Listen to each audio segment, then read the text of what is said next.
Awo bar mucaan agarree si beekte. Mucaan agarree.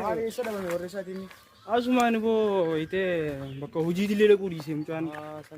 Barboo sirrii zamana kana waan kaan jala inni godhee waliin deemee ture.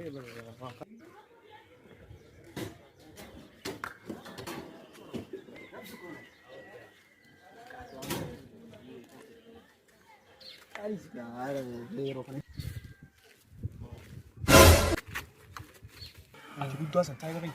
Ati guddaa san qabii deema. Anti qaammoo naatu fixata. Waan hundi irra dhiisati. Waan irree busii san gartee hiyyaa kana.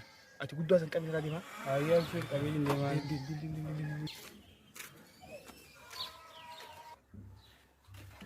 Aguu maali boo godhan waan silkii san deeggarta boo yaan waan ijaallatte beektee as jiraani armaga jiraani san wal mari'annaa mee qottuun. No.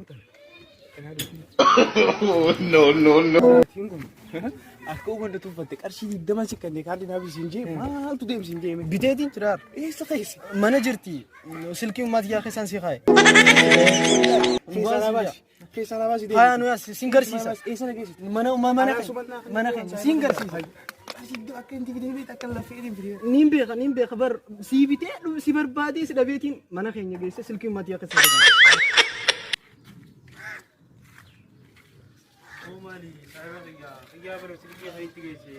Anggaman tu kerja, ian. Ati ma itkan itu, anu nanti kan itu. Nama jaiba. Aku saya bagi komite sabaran, silki beri itu dah ni. Alar raruk te. Ega ganda gamar gini sah. Maka di sini ada deh. Kian amas beri tahat tu. Ay mal bo. Maka di sini kian. Maka di sini. Sudah di sini kate. Maka di sini. Oh, ay, izin bakal. Beha di mana? Sudah siapa? Idam udah. Izin bakal.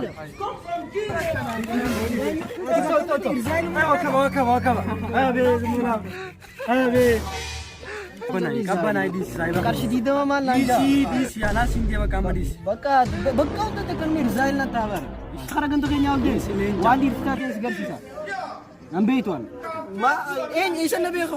Maluan di kita nabi ako. Mahal ko yung rago. Tambar one kita sekarang.